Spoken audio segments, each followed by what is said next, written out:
Ladies and gentlemen, President Trump single-handedly reversed U.S. foreign policy. The foreign policy of the past 20 years that Bush, Cheney, Rumsfeld, Biden, Clinton, Kerry, and other Democrats implemented. They voted for the Lincoln Project inspired foreign policy of never-ending counterinsurgency conflicts. We needed Trump to reverse U.S. foreign policy. He did that with the Doha Agreement. All Biden had to do was abide by the agreement. There's a Los Angeles Times article citing Biden in March of this year, not knowing what to do, whether he was going to stay forever or withdraw Americans and evacuate. The reason that we had this haphazard, completely irresponsible evacuation was because Biden wanted to spite Trump. So he unilaterally, or the people around him, because we know what's going on, unilaterally stated, well, we're not going to leave by May 1st. We're going to start leaving after May 1st. That wasn't the agreement. All he had to do was abide by the agreement.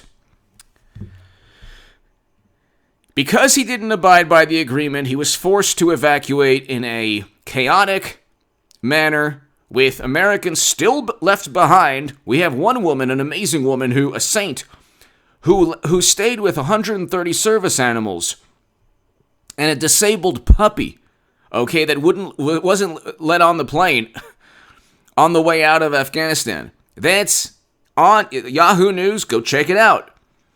An interpreter that saved Biden and Kerry in 2008 in a snowstorm in that country, still there, pleading for his life and his family's life. Okay, Biden gave lists of American names and the names of Afghans. And I want every Afghan to become a citizen tomorrow.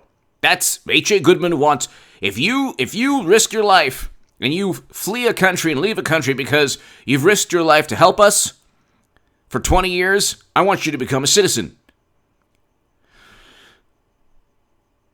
I'm voting for President Trump again in 2024. He's announcing very soon. He's basically announced through his advisor, Stephen Miller, and Jim Jordan in Congress, the man is running again. Hit subscribe to this channel right now. Be here at about 6:30 p.m. today for my live stream. I have the best live streams in the early evening, 6:30 p.m. Pacific, around that time. About maybe 5:30 p.m. Pacific, I'm not sure. But around that time, check this channel. Hit subscribe to this channel right now. Tell your friends. We're almost at 200,000 subs. My latest opinion piece in the Jerusalem Post is below to see my writing. Read my writing in the Hill, the Huffington Post, Salon, the Jerusalem Post, the Federalist, other publications. Go to hagoodman.com. If you want to give this a super thanks, the super thanks is right next to the like and the share buttons. My Patreon is below. Ladies and gentlemen, I'm voting for President Trump again because he doesn't need to spite anyone. He implemented his foreign policy. He reversed U.S. foreign policy and negotiated the Doha Agreement that stated we would end our military involvement, we would bring home Americans, Afghans, we would bring home billions in weaponry, or ensure that they wouldn't be given to, we'll just call them the T-Ban. Biden it's been a catastrophe. We have an eviction moratorium that's ending. So we had record low unemployment throughout most of Trump's tenure. He was a great president. I don't really care. Look, on a microscopic level, nobody knows who I am. Thank God. Fantastic. Very few people know who I am. But on a microscopic level, I felt exactly what President Trump felt. When I was the biggest Bernie Sanders booster on the internet, according to the Huffington Post, and the unofficial scribe of Sanders' most hardcore voters, according to the Washington Post, I got hit pieces. I got people, quote-unquote journalists obsessed over me. All they wanted to do was disparage me. It didn't work. My voice, my writing, everything grew. And the people who wanted to silence me, actually, they magnified or they amplified my voice. I'm close to 200,000 subs, thank God. The channel's doing great. My writing's doing great. My voice is stronger than ever. They tried to silence me through hit pieces. Didn't work. Because I was on the left and they didn't think that I was of the right mindset. because they're completely apoplectic. And you have these quote-unquote journalists who all they do is serve as activists or operatives of the Democratic Party. You can count on your hand, both hands, how many real journalists there are in the entire United States of America. Most journalists in the United States of America are Democratic Party operatives. When people think of Trump, they think of a chaotic presidency. Nothing could be further from the truth in terms of what he accomplished.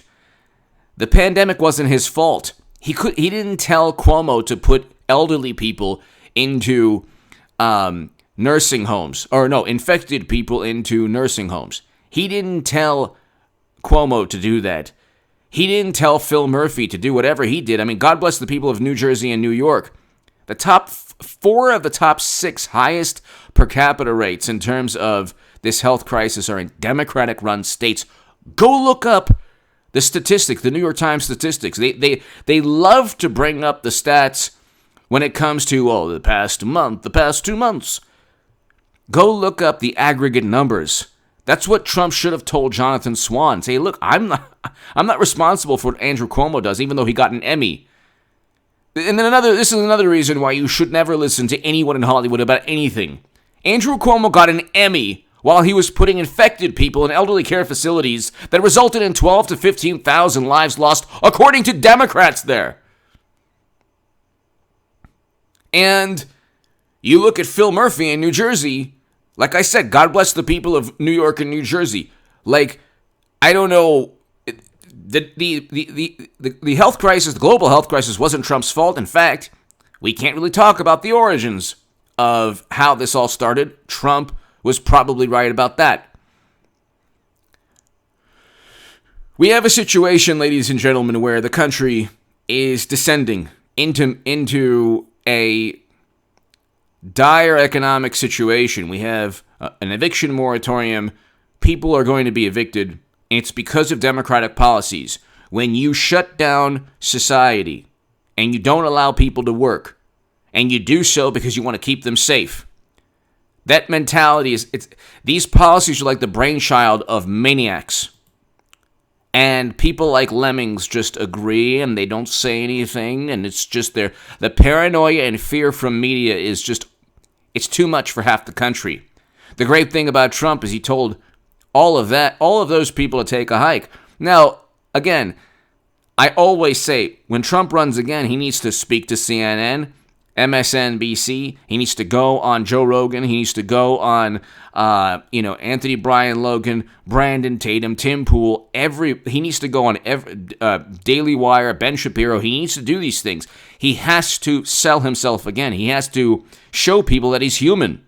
I would much rather have, the apple doesn't fall far from the tree. Look at Biden's son's life. I'm not trying to judge or I'm not condemning or judging the way Democrats do. This isn't a moral sermon. But look at Biden's son's life. Look at the lives of Donald Trump Jr., Eric Trump, Ivanka Trump, and Jared Kushner. Okay? Trump has a stable family life. You might dislike, you might think they're bad people because you're brainwashed, but they're much better human beings than Biden's son, who has a chaotic life. The entire country has become Biden's son.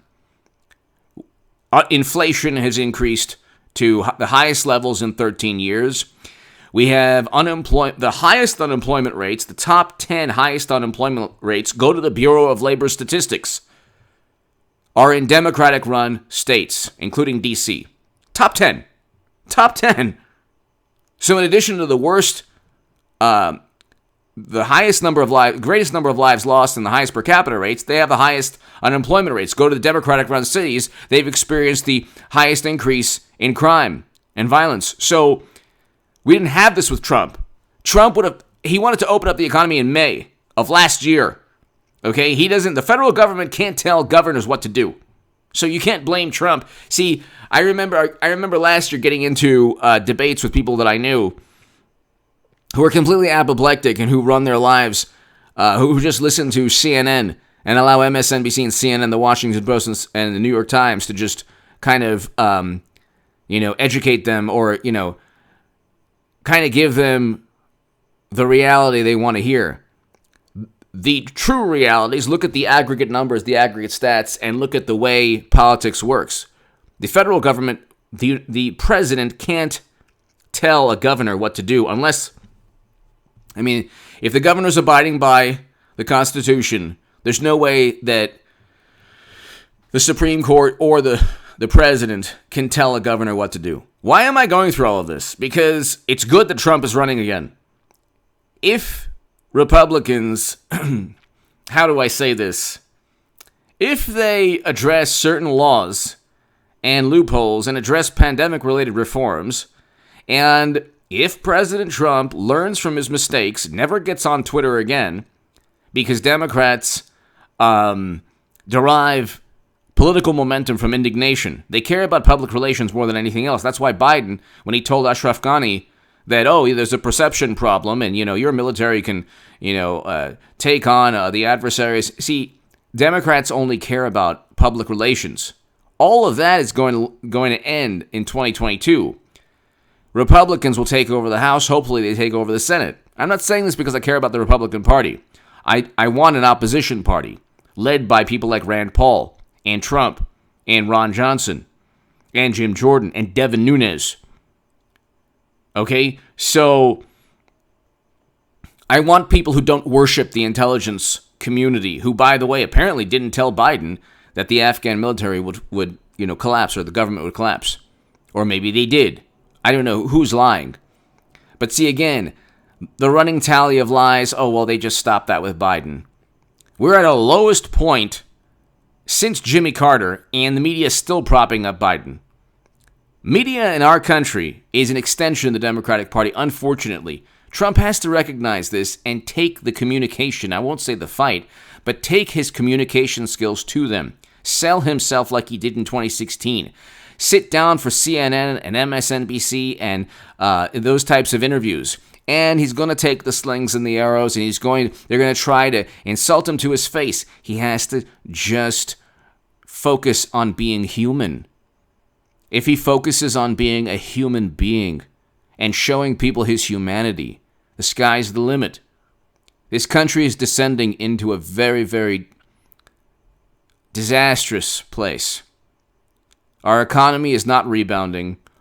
In terms of foreign policy, the entire planet knows that mashed potato brains has the lights are on, but nobody's home. He slurs his speech. Everybody knows this. You're not deceiving any of our adversaries, any organizations or any countries or any rivals. You're not deceiving anyone. The only people who've deceived themselves are Democrats, thinking that this man, Biden, is better than Trump simply because he doesn't tweet offensive things. Which I agree, President Trump should tone things down. He should reach out to independents or even to Democrats who might want to vote for him, who might have had enough of Biden, or at that point maybe Kamala Harris, because Biden might decide to resign because, he just, God bless him, I don't want, nothing in terms of health, but I want him to live to 120 years old, but you know what? Everybody knows the lights are on, but nobody's home. He's one fry short of a Happy Meal. He's 5 beers short of a six-pack. Or 1 beer short of a six-pack. Whatever. You know what I mean. Everybody knows this. You're not hiding anything from anyone, Democrats and media. Okay? Half the country doesn't care about media. Half the country worships media because journalists and cable stations tell them exactly what they want to hear. There's one Fox News. There's like a million Fox News equivalents, the equivalents of a whole bunch of that type of network for the left. And the hilarious thing is that loyal, morally superior, oftentimes apoplectic, almost always wrong Democratic voters, they get what they want to hear. They get their biases reinforced by all of media, and they think that's reality. It's not a reality. You can state this is a misleading statement. You can try to suppress. You can try to silence. You can try to sweep things under the rug and carpet. You can try to suspend the New York Post's account. It ain't gonna work. Half the country knows what's going on, and even Democrats do, but they're happy that they have a stranglehold on the media narrative. That's not always going to be the case. 2022 impeachment is around the corner for Biden. Hopefully, numerous times. Payback is a you-know-what. Anyway, his son's emails alone, Hunter's emails alone, okay? It's right there. I mean, you'd have to be like, it's right there. How can you use your influence on behalf of the company? So anyway, hit subscribe to this channel. I'll be here, definitely be here for the live stream, maybe about 5:30 or so. 5:30, 6:30 p.m. Pacific. I have the best late evening live stream in all of YouTube. My uploads don't get a lot of views, but the live streams actually do get a lot of views, and I have a fun time. I have great moderators. We have a great time. So tell your friends about this channel. If you're not doing anything this evening, join the live stream. Hit subscribe right now. Thank you. God bless America. I hope we do a lot better as a country under Biden. I'm not saying that I want us to fail. I just see a disaster ahead. And I've never felt this way before. I really haven't. Like, even under Bush, the worst president of all time, when I was on the left, I didn't feel that way.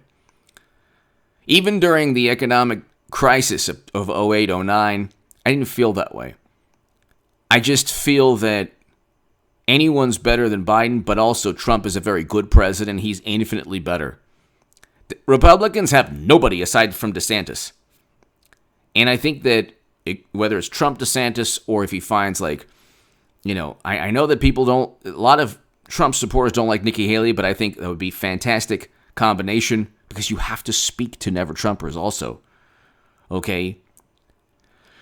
But anyway, hit subscribe to this channel right now. Be here tonight, this evening, I should say, or late afternoon by around 5:30, 6:30 p.m. Pacific.